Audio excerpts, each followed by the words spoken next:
3. Study and research. In between the tavern's lawn and the vast emptiness of the master plane, you stand on the edge of a hill, gazing into the obscured abyssal canvas between you and the moonlit bastion looming in the distance. A scar on the soil, wrapped in moonlight, a curse on everyone that contributed to its existence.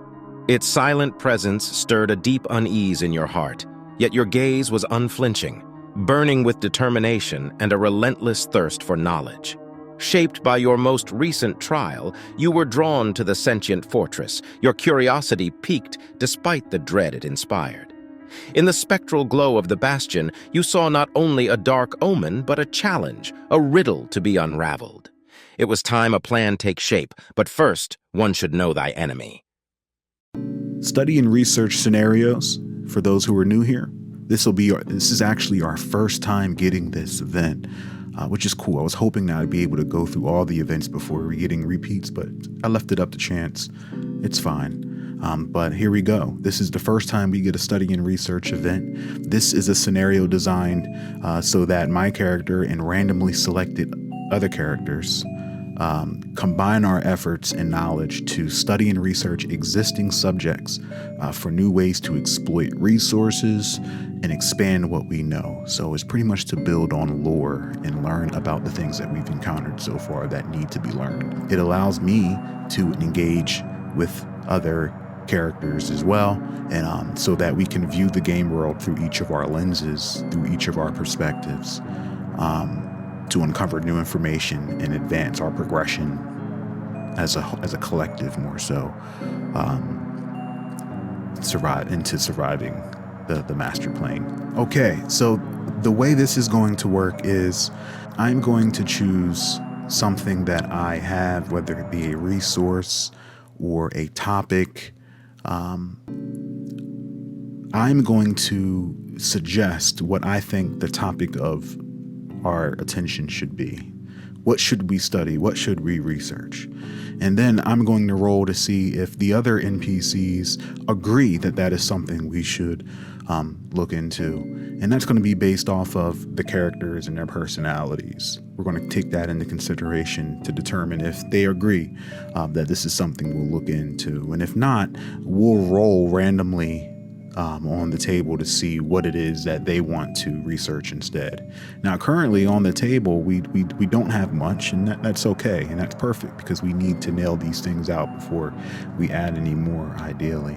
So let me go ahead and pull up our adventure lists back to our threads list here.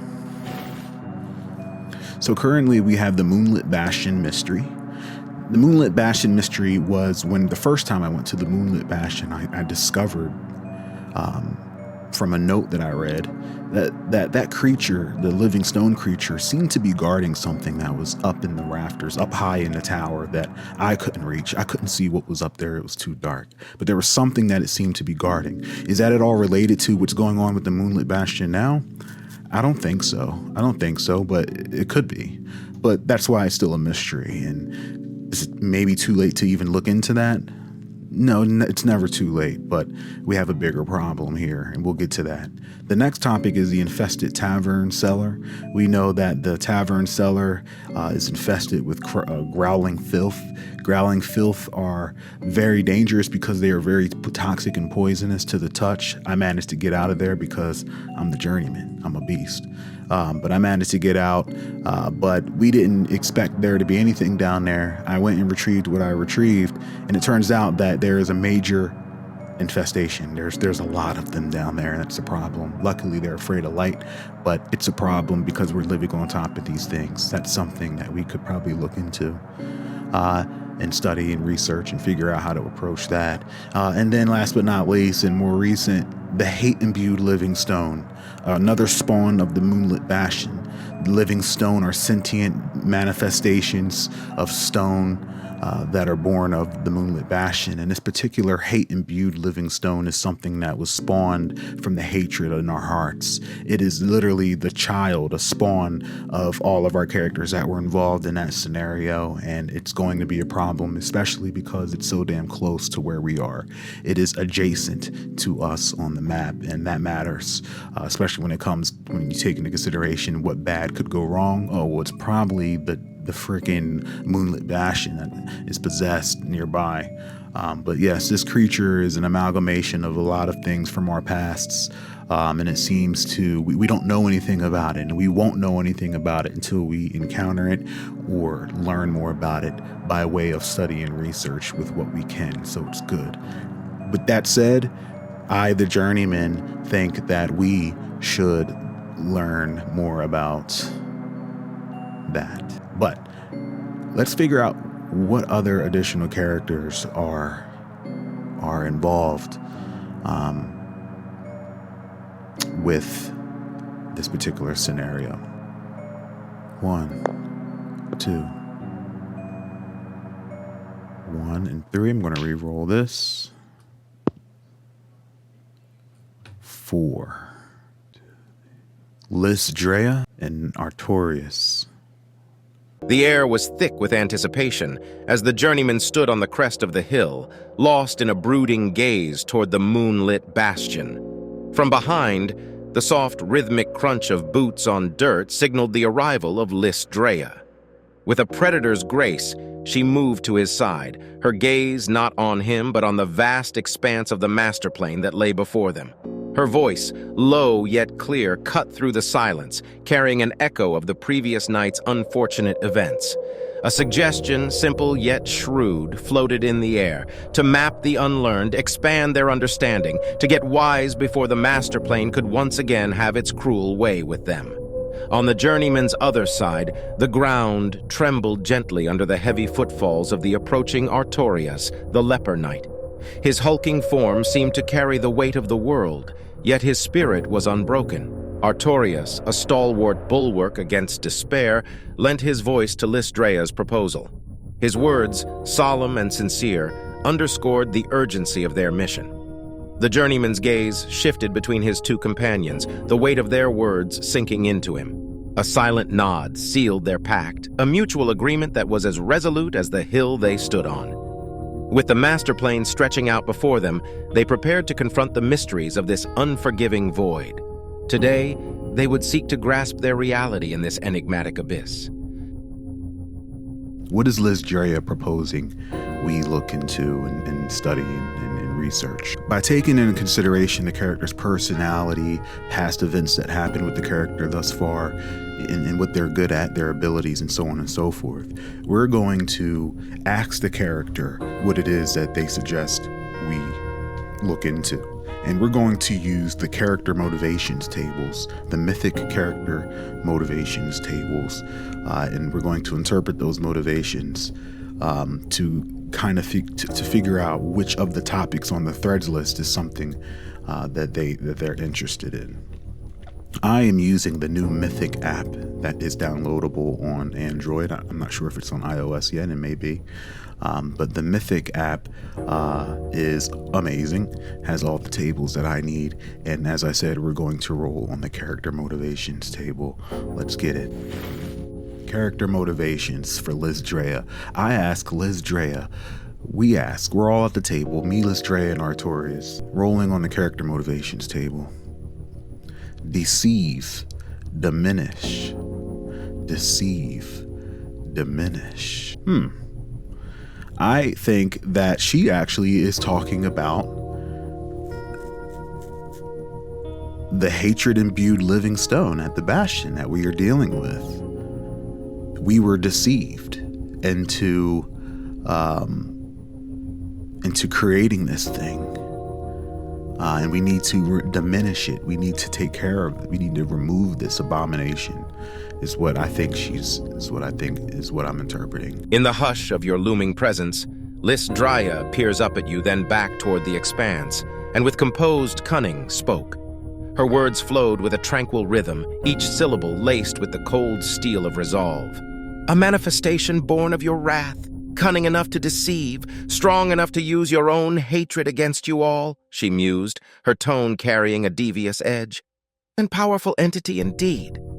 Her gaze, steady and piercing, never left the ominous expanse before them. But powerful can be bested, stone can be diminished. You fell for its ruse once. You won't be fooled again. It's time we dissect it, expose its weakness. Her statement, hanging in the air like a war banner unfurled, was a quiet testament to her steely determination and the unspoken pact between them. A shared resolve to understand the sentient tower that had ensnared them in its nefarious relation. She chooses, surprisingly, she chooses to deal with that. That's a surprise. That is a surprise. Okay. She knows where the priorities are. Not saying that, if Artorias wants to do something different, he doesn't know where the priorities are. We're going to find out. What is it that Artorias wants to look further into and study and research? Rolling on character motivations for Artorias. Here we go. Anger. Family. Anger. Family. I'm interpreting this as he realizes that this problem is a result of their hatred and their anger in their hearts. And this creature is something that he's responsible for. And it's essentially family. It's a part of him. It's a part of them. They, as together as a group, are essentially almost we're somewhat of a family, and we are responsible for dealing with this with the offspring, with the spawn of our anger. He is also declaring that he believes we should look further into this. Artorias, the leper knight, shifted his gaze from the foreboding expanse to his companions. His agreement was silent but palpable, as unyielding as his armored form that withstood the biting chill of the void.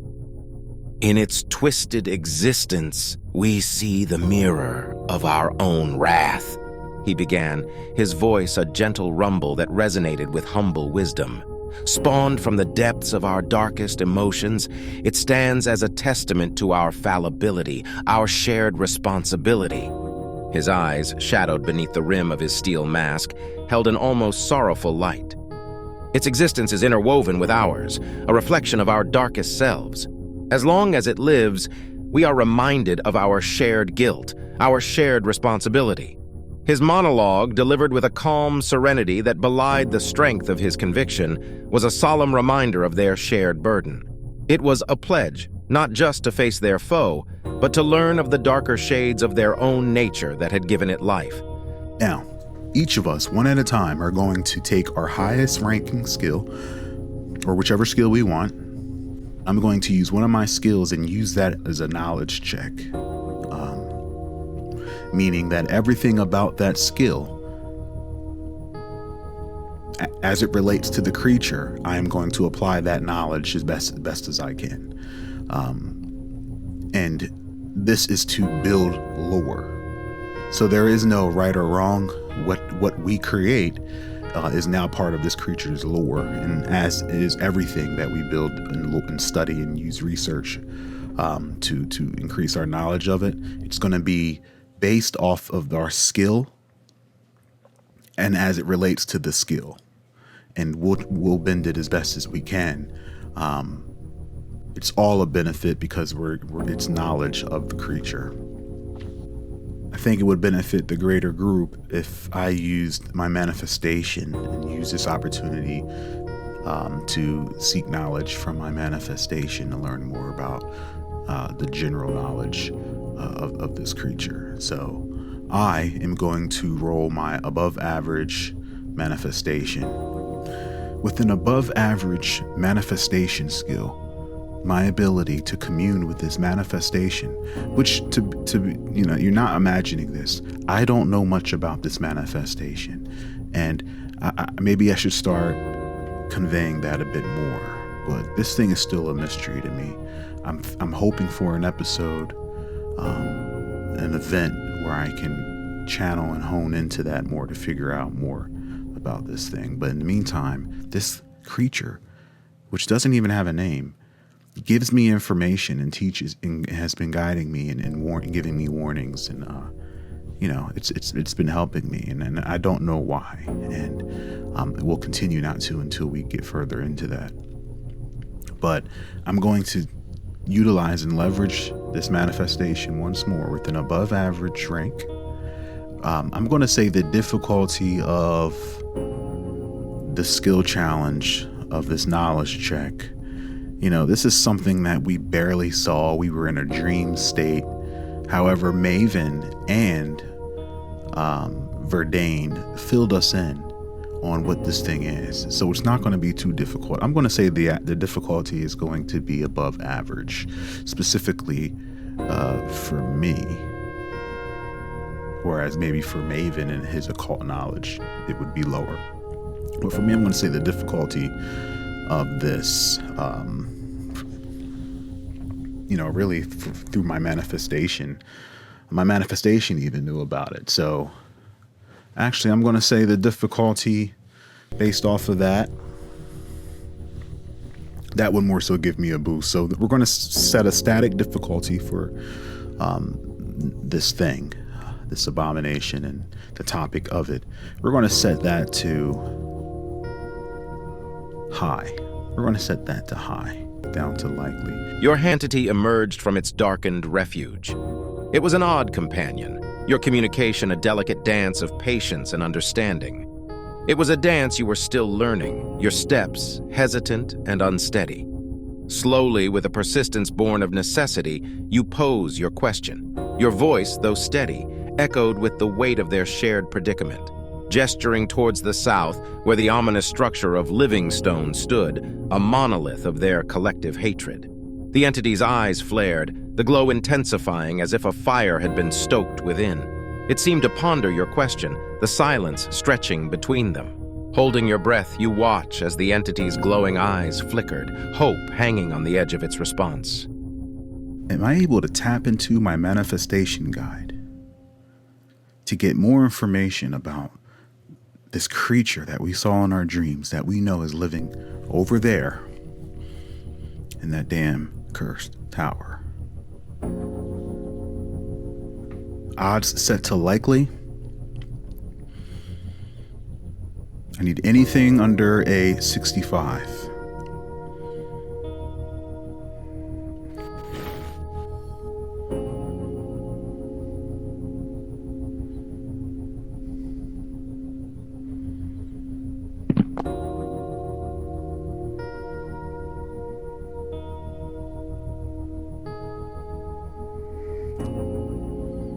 Ladies and gentlemen, we got some information. I'm going to roll in the description table to get a description of the type of information my manifestation is giving me. What type of information is my manifestation going to convey to me? Clean it up. All right, here we go. Descriptions.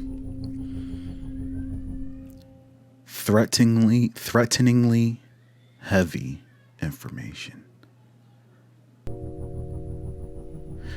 I think this the manifestation is giving me probably the most dangerous thing, the information about the most dangerous thing about this manifestation, this hatred imbued Livingstone. The most dangerous thing about this creature.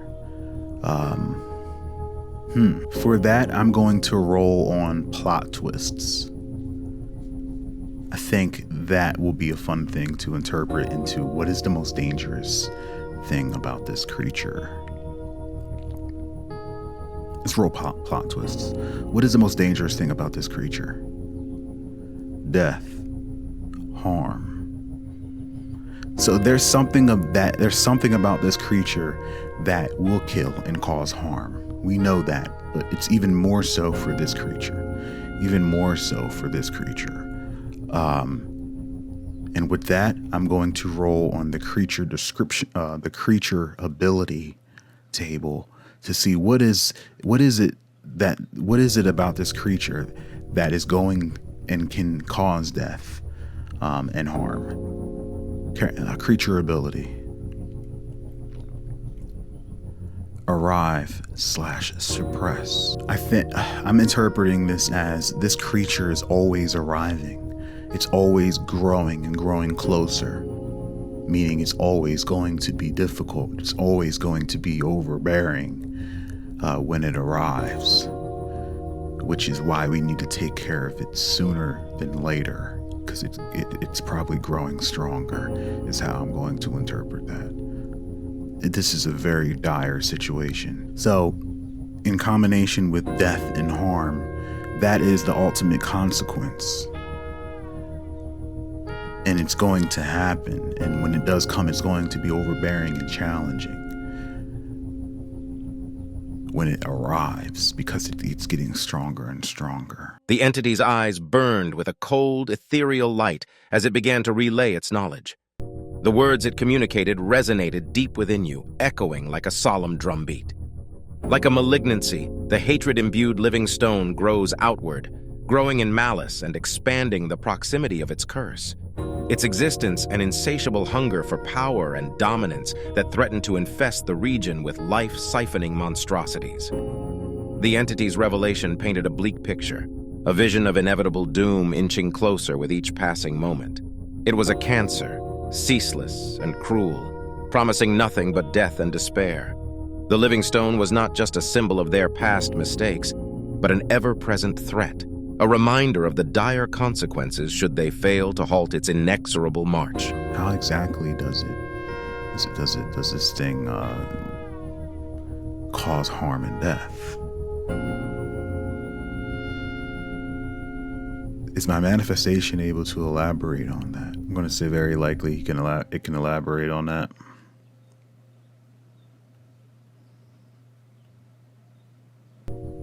No. With your next question hanging heavy on your lips, you sought to understand the capabilities of the sinister entity, to learn how it wrought death upon arrival, but your companion's eyes dimmed, its telepathic response echoing in your mind with the cold void of uncertainty.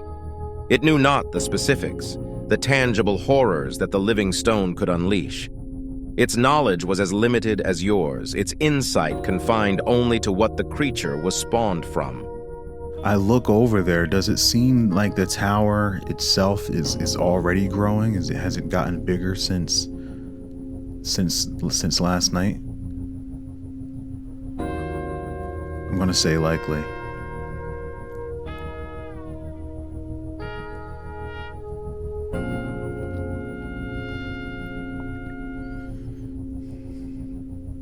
Exceptional, yes. Your gaze is drawn back to the distant figure, the living stone that stains the horizon. A monument to a collective malice, it appears more menacing, its form seeming to twist and swell, an insidious growth spreading across the desolate canvas of the master plane. Its looming presence is undeniable, its monstrous silhouette casting a longer, darker shadow than the night before. It stands closer, an ever-encroaching menace in the barren expanse, a harbinger of an inevitable doom. The gravity of your situation weighs heavy as you stand, watching the corrupted structure continue its relentless advance. Each pulse of its malignant growth, a stark reminder of the impending confrontation with this embodiment of past mistakes.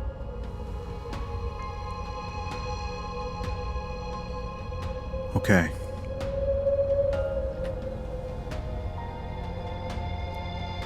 Okay.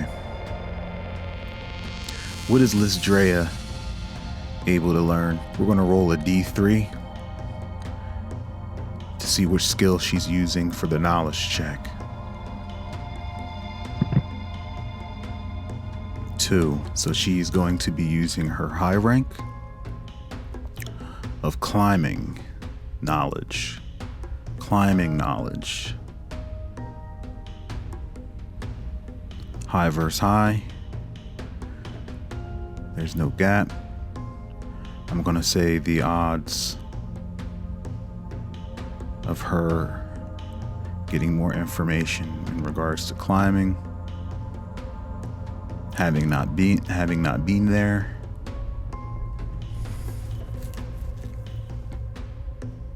I think she's probably looking at the tower from afar, thinking of ways to infiltrate it or ways to enter it.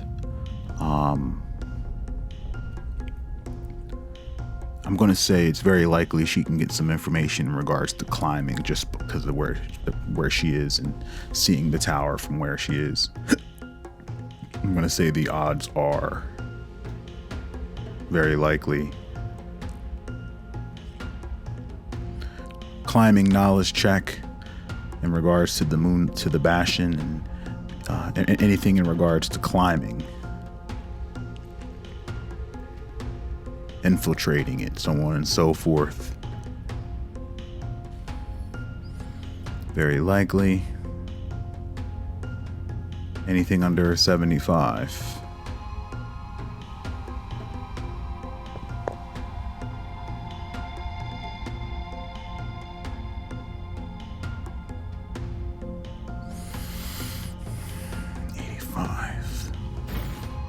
I'm going to interpret that as she was getting ready to kind of give her 2 cents on the structure and how we could potentially attack from, entering it. The tower starts to change physically because it's growing, and it starts to warp because it is a cursed stone tower. It begins to change, and it kind of changes everything that she had suggested. And being smart, she knows that her original plan doesn't really work the same way, just because of the shape that the tower takes and its position and how large, the way it just morphed. Lysdrea, with an air of composed precision, unfurls a parchment, her hand moving swiftly as she begins to sketch a complex plan of infiltration. Her strategy is intricate, a calculated ascent of the tower with a surprise attack from the peak. Her plan, meticulous in its design, promises a glimmer of hope until the tower, as if sensing the plotted intrusion, contorts its form. The silhouette of the living stone shifts, its structure bending and twisting in unnatural ways, rendering her carefully crafted strategy useless. Her eyes narrow, studying the tower's unpredictable mutation. An experienced climber, she takes in the tower's instability, the way it undulates, its form constantly shifting.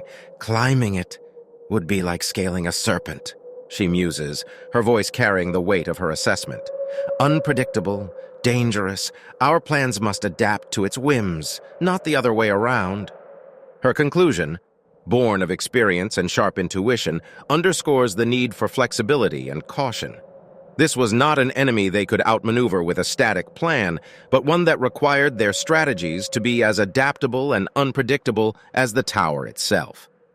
The scenario was mutable, the creature capable of bending the structure it dwelled in response to threats. It defies traditional strategies of confrontation, she says, as she rolls up her previously scrawled plans. Artorias. Let's roll to see which skill is going to get used for Artorias. 1. So this is going to be his first skill, which is exceptional rank. Assist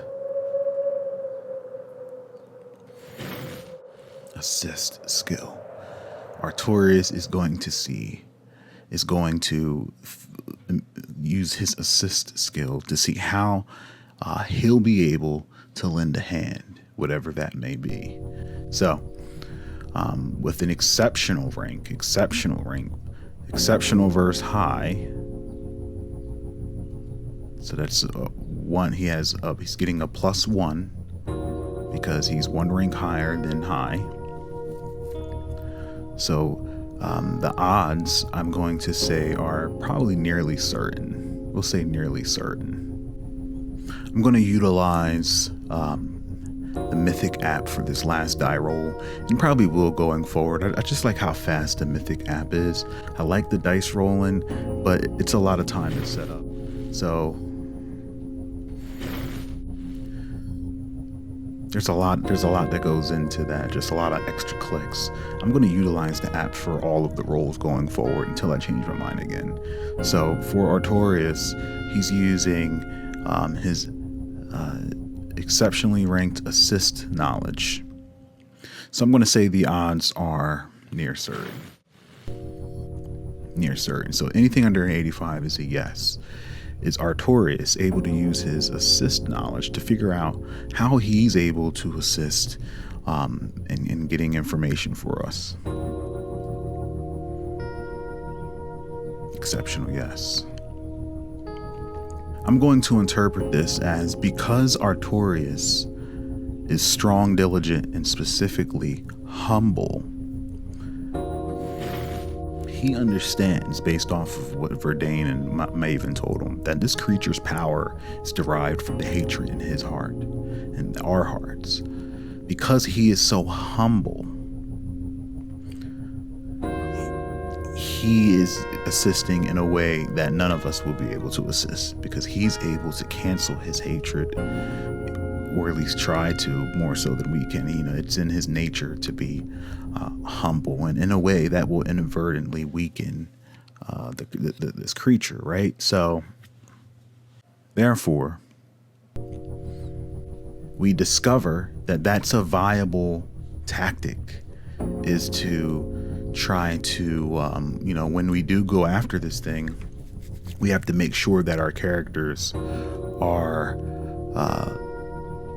have no hate for each other.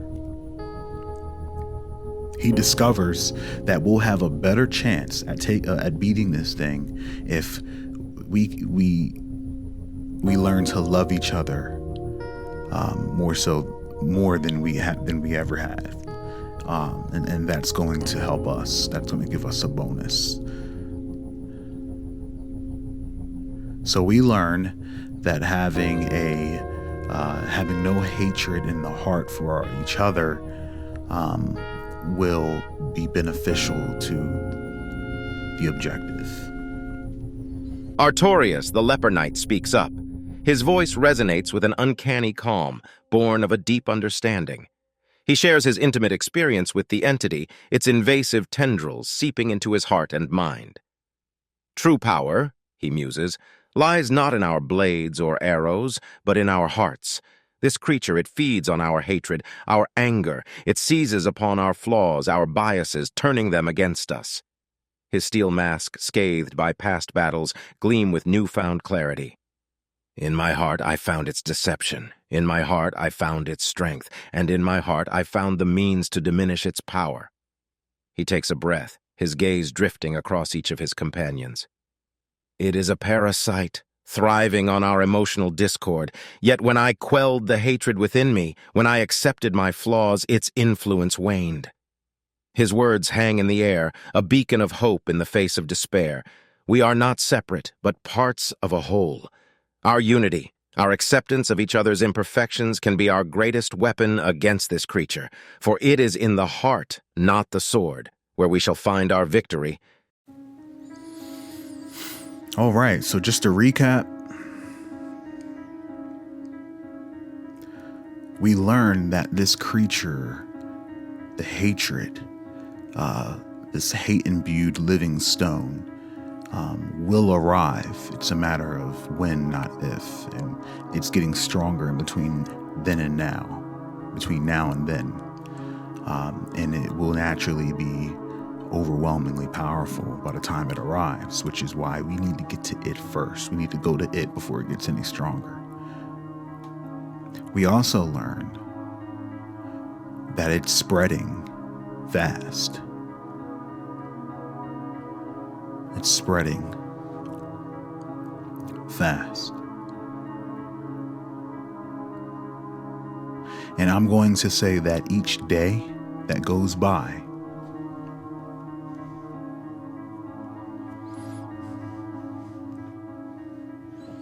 it's getting stronger. And we need to prepare for it. And then last, we learned that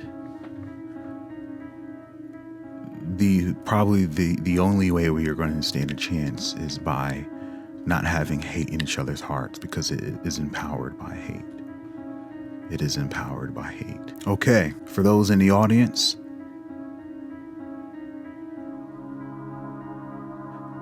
submit some lore ideas for the hatred-imbued living stone down in the comments section to add to the lore of the hatred-imbued living stone for our lore archives. And then for those of you who have characters registered in the game. On the Peoplz and Dragons website, the Mythic Master Rogue section, there will be a new event for you to go and submit some lore from your character's perspectives using a skill of your choosing, of your skill set of your choosing, as a lens into knowledge of this creature. That will be live by the time you're seeing this. Go ahead and drop some facts in there so we can add some lore to the creature from you as well. Our fate is in the hands of the dice, because depending on however soon we take this thing out, that's all going to depend on what types of events we roll during the day. For each day event. So hopefully we're able to get a job proposition roll so we can, the next time that the hatred imbued living stone pops up as a topic of discussion, hopefully it's us going to take care of business. But we're going to let everything unroll and unfold naturally. We don't know what type of event is going to happen for each day. But just know that the creature is getting stronger the longer it is alive.